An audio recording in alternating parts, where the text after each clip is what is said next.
Okay, so again, ma-discuss naman ta sa Earth and Life Science, Quarter 1, Module 6, History of the Earth. So, sa diri, hindi siya colored.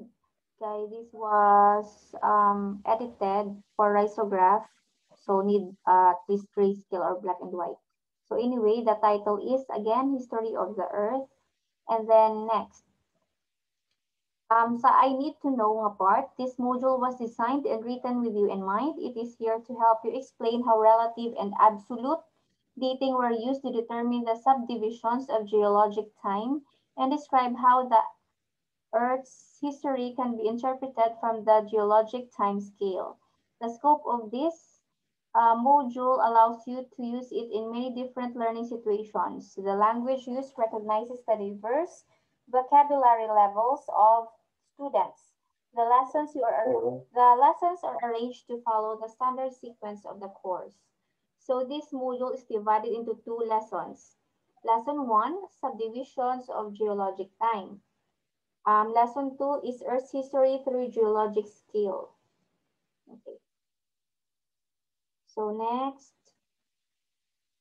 after going through this module, you are expected to acquire familiarity with the geologic time scale, describe how relative and absolute dating were used to subdivide geologic time, explain how fossils have been used to define and identify subdivisions of the geologic time, appreciate the immensity of geologic time, and recognize the Earth has a very long history. Identify the timing and duration of the major events in the Earth's history and recognize how short human history is in relation to the history of the Earth. So you answer this time. I will check on this, all in capital letters. So we have here 6 questions. I'm sorry, we have 10 questions, Kile. So next, go on or go through with lesson 1, subdivisions of geologic time.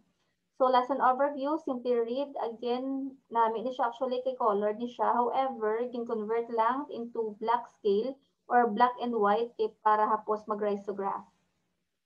So next, I will do this. So activity 1, my personal timeline. So the materials that you need is a large sheet of paper or Manila paper, clean floor with a hard surface, coloring material, pencil. So for procedure 1, you will need a partner to help you make your timeline diagram.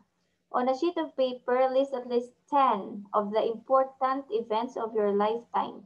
Use these events as your first 4 on your list. Example, today I was born. Uh, Today, what is the time today? Then I was born on what time? I learned to walk. So 10. Continue listing other important events. Come up with at least 10. Then number 2, arrange these events in order by placing number 1 in front of the event that occurred first and number 2 for the event that occurred second and so on. Use a large sheet of paper or Manila paper titled My Personal Timeline. So below is an example of a personal timeline. So here, example, are, nabata ka 1999 is your birthday. Then you learned, what's this? You learned to walk at 2000 or in the year 2000. Then you have your brother was born 2002. Then Ari 2003 stand dated ano man silang class hindi ko mabasa. Dako unta anay ang print kay para visible. I started preschool. Sorry. So started preschool. Then my niece's birthday, 2005. Graduated elementary, 2011. Started grade 7, 2012. Graduated junior high, 2016. 18th birthday, 2017. Started college, 2018. 12 months death, 2019 to date, 2020. Example lang na. In your case, of course, hindi applicable sa inyo ang nag-graduate ka mo sa college because you are still in senior high school. Basta identify nyo lang ang 10 nga very important events that you have treasured. Again, important events. Next, lie down with your arms stretched out to both sides. Have your partner carefully trace the outline of your hand and arms. You may include your head too. Use this layout as the diagram where you will plot your personal timeline. Choose the longest fingertip of one hand and label it as your birthday. Then label the fingertip of the other hand on the other side today. Subtract the year you were born from the year today. This provides the scale of your timeline, which is expressed in years. Go back as far as you can remember in your life. Identify the important events that have occurred in your lifetime and list them in your diagram. So again, since ang partner, you can ask your friend, a brother, or a sibling na mag-trace para sa imo. So you can do that. Next, analysis questions. So answer, what kind of information did you need to get in order to put the events in your life in sequence? So answer here. Choose only A, B, C, or D. Then what measurement you were using in creating your timeline? So A to D. Then based on your timeline in which your geologic time period is your birthday.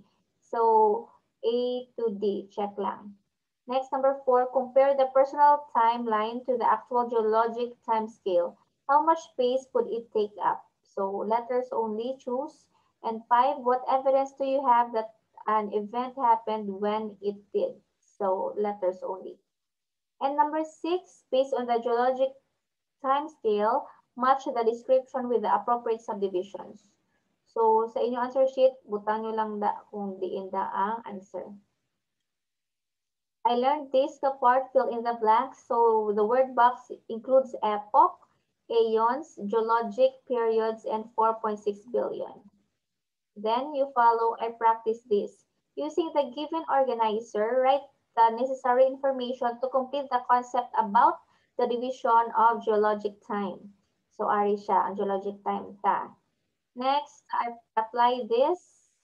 And by the way, so dire may mga blanks. So all you need to do is just to complete the information. You can draw that in your piece of paper. Next, I apply this, study the pictures below, and identify the era in which each of the organisms existed. Choose your answer from the word bank. So you have here 1 to 6. So sa number 1 to 6, i-write nyo lang. So number 1, ano the answer? So your choices is found here. Mesozoic era, Cenozoic era, Precambrian, and Paleozoic era. So next, I test myself. Again, multiple choice. Write your answers all in capital letters. So ara na siya. So go over nyo lang. Then you will go to lesson 2, Earth's history through geologic time scale. So go over nyo lang liwat ang atong lesson overview. So for this one, Merita, I will do this part. Activity 1, it's a span of time.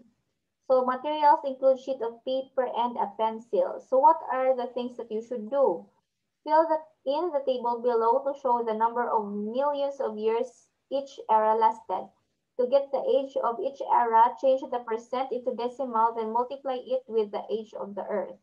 Sample computation for Cenozoic era is done for you. So example, change the percent into decimal by dividing the percent by 100. Example, Cenozoic era is 1.5 divided by 100. So it will become 0.015. So next, use a separate sheet of paper. Number 2, multiply the answer by the age of the Earth. So million of years is equivalent to 0.15, amo ni siya, times sa age ng Earth around 4.6 or 4,600 ibutang. So next, your answer is 69 million years. Use a separate sheet of paper to fill in the blank and pie chart to show the number of million of years each era lasted. So, amo na din yung answer. So, amo din computation sa babaw. Okay? Next, based on the percentage in column 2, label the parts of the pie chart that represents the era of the history through geologic time scale. So, ari. So, label mo lang. Okay? So, ari ang aton yung mga era. Label mo ang 4. Dinda ang Cenozoic, Mesozoic, Paleozoic, ag Precambrian time. And then analysis questions. Write segment of pie lasted which segment of pie lasted the longest amount of time. So letters only. Then, approximately what percentage of the estimated age of Earth does the Cenozoic era represent? So, Ari, letters only. Next, I learned this. So, I learned this part, fill in the blanks, select your answers from the word box. So, ang choices includes humans, bacteria, age of dinosaurs, geologic timescale, and bacteria. I practice this. So on a sheet of paper, complete a brace map showing the geologic timescale eons, eras, and important events as shown on the geologic timescale. So reference chart on figure 2, page 10, sorry. So may mga blanks day. Again, ang blanks ato to sa babaw, na-discuss na. Sa era, butangan mo lang ang mga fill in the blanks ng important events. You also fill in the blanks. For letter B, mark the following important dates on your brace map next to the correct period. So, ari. So, i-mark mo lang siya. And then next, I apply this na part. Based on the diagram below, arrange the events on the Earth's history from oldest to present. So, ari, ang letter A is 4.55 billion years ago. Ang latest or present is F.